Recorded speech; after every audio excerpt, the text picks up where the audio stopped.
বিভিন্ন জায়গার যে বড় বড় স্থাপনাগুলো আছে সেগুলো আমরা সিমেন্ট দিয়ে করে থাকি। সিমেন্টের উপাদানগুলো কি কি?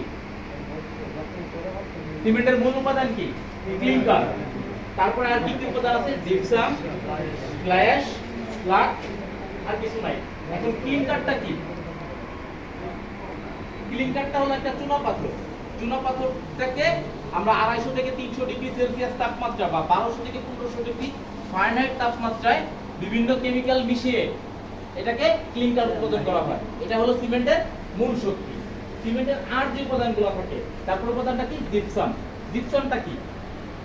জিপসামটা হলো সিমেন্টের সেটিং টাইমটাকে বিলম্বিত করে। সিমেন্টের যদি জিপসামের পরিমাণটা বেশি থাকে আস্তে আস্তে জমবে, জিপসামের পরিমাণটা কম থাকলে তাড়াতাড়ি জমবে। এটা হলো জিপসাম। তারপরে কি আছে? স্লাগ। স্লাগটা কি? মানে আকরিকের যে উপাদানসমূহ এটাই স্লাগ। তার মানে হলো আগের দিনে আমরা যারা রড কাটছি, ম্যানুয়ালি রড কাটছেন না, রাত জেগে জেগে তখন ঘুরি ঘুরি করছে না, এটাই একটা স্লাগ।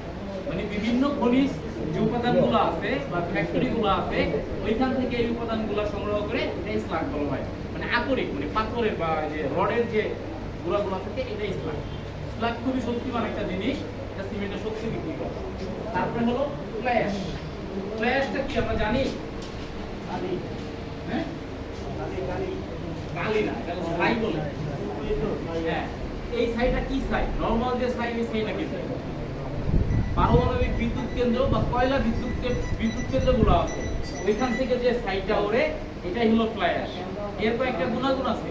এর গুণাগুণ হলো আমরা যখন ঢালাই দেই তখন পাথরের সাইজগুলো কিন্তু বা খোয়ার সাইজগুলো কিন্তু অ্যাঙ্কুলার থাকে, মানে এরকম থাকে। এটা কিন্তু একটা আরেকটার সাথে মিশে না। এই যে ফাঁকা জায়গাগুলো থাকে এই জায়গাগুলো পূরণ করে ফ্লাই অ্যাশ। এবং ক্লিংকার তো চুনাপাথর থেকে আসছে, এটা একটা টেম্পারেচার আছে না বা তাপমাত্রা আছে না, গরম হয়ে যায় না, এটাকে আস্তে আস্তে ঠান্ডা করে ফ্লাই অ্যাশ। এবং সিমেন্ট কিন্তু শক্তি বৃদ্ধি করে 99 বছর পর্যন্ত। এই ফ্লাই অ্যাশটা দীর্ঘস্থায়ী যে শক্তি বৃদ্ধি এটা সহায়তা করে। বাংলাদেশে সাধারণত অনেক প্রকার 27 প্রকার সিমেন্ট উৎপন্ন হয়, কিন্তু আমরা মেঘনা গ্রুপ ফ্রেশ সিমেন্ট 3টা সিমেন্ট উৎপাদন করে থাকি। একটা হলো ফ্রেশ আল্ট্রা স্ট্রং সিমেন্ট, আরেকটা হলো ফ্রেশ স্পেশাল সিমেন্ট, আরেকটা হলো ওপিসি সিমেন্ট বা অর্ডিনারি সিমেন্ট। ওপিসি সিমেন্টটা সাধারণত আমরা পানির সংস্পর্শে যেসব জায়গা ওইসব জায়গায় ব্যবহার করতে বলি, কারণ ওপিসি সিমেন্টে 95% পর্যন্ত ক্লিংকার থাকে, 0 থেকে 5% পর্যন্ত জিপসাম থাকে। আমাদের সেকেন্ড যে প্রোডাক্টে আছে এটা হলো ফ্রেশ স্পেশাল সিমেন্ট।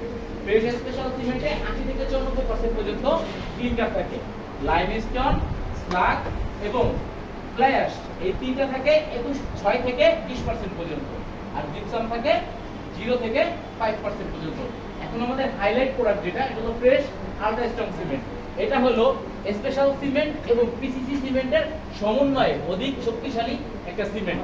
এটার ক্লিংকারের পরিমাণ 70 থেকে 79% এবং ফ্লাই অ্যাশ, স্লাগ, লাইমস্টোনের পরিমাণ হলো 21 থেকে 30%, জিপসাম 0 থেকে 5%। পিসিসি সিমেন্ট মার্কেটে আপনারা পাবেন 65 থেকে 79%, কিন্তু আমাদের আল্ট্রা স্ট্রং সিমেন্টটা 70 থেকে 79% পর্যন্ত দেয়া, কারণ এটা দুইটা সিমেন্টের কম্বিনেশনে করা। কি জন্য করা? কারণ আমরা সাধারণত ঢালাই কাজগুলো স্পেশাল সিমেন্টে করার চেষ্টা করি। আমরা শুধুমাত্র এই টার্গেটেই চিন্তা করে আমাদের আল্ট্রা স্ট্রং সিমেন্টের ক্লিংকারের পরিমাণটা আমরা বাড়িয়ে দিচ্ছি, যাতে আপনারা ঢালাই কাজটা বাড়িতে করতে পারেন এবং অর্ডিনারি যে মেশিনারি কাজগুলো আছে আস্তর, গাঁথনি, টাইলস, প্লাস্টার, এক্সওয়াইজেড এই কাজগুলো আল্ট্রা স্ট্রং সিমেন্ট দিয়ে করা যাবে। এটা আমাদের হাইলাইট প্রোডাক্ট। এখন হলো সিমেন্টের উৎপাদন পদ্ধতি। বাংলাদেশে সাধারণত সিমেন্ট কয়েকটা পদ্ধতিতে উৎপাদন করা হয়, বা যে ফ্যাক্টরিগুলো আছে, মেশিনগুলো আছে, তার মধ্যে একটা হলো বল মিল। বল মিলটা হলো আপনারা এলডিডিতে গেছেন, হ্যাঁ, এলডিডিতে দেখবেন যে মানে কংক্রিট গুলো টেস্ট করে, আচ্ছা ঠিক আছে, একটা বল মিল, এর ভিতরে অনেকগুলো নিকি থাকে। আচ্ছা, তোমার কাছে দুইটা পাইলাম। এটা হলো বল মিল টেকনোলজি। আর আমরা যে টেকনোলজিটা ইউজ করি এটা হলো জার্মানের পলিকন টেকনোলজি। এটা হলো বিশ্বের মধ্যে সবথেকে লেটেস্ট টেকনোলজি। এটার অন্যান্য যে টেকনোলজি আছে তার থেকে আমাদের বিদ্যুৎ খরচ 12 থেকে 15% কম হয়, এবং আমাদের মানে সিমেন্টের যে ফিনিশিংটা এটা অন্যান্য যে মেশিন আছে এটা থেকে 3 থেকে 5% আমাদের শুষ্ক মানে পুরাটা খুব ভালো হয় এবং অপচয় খুব কম হয়। এবং জার্মানের মেশিনারি সম্পর্কে তো সারা বিশ্বের সবাই জানে।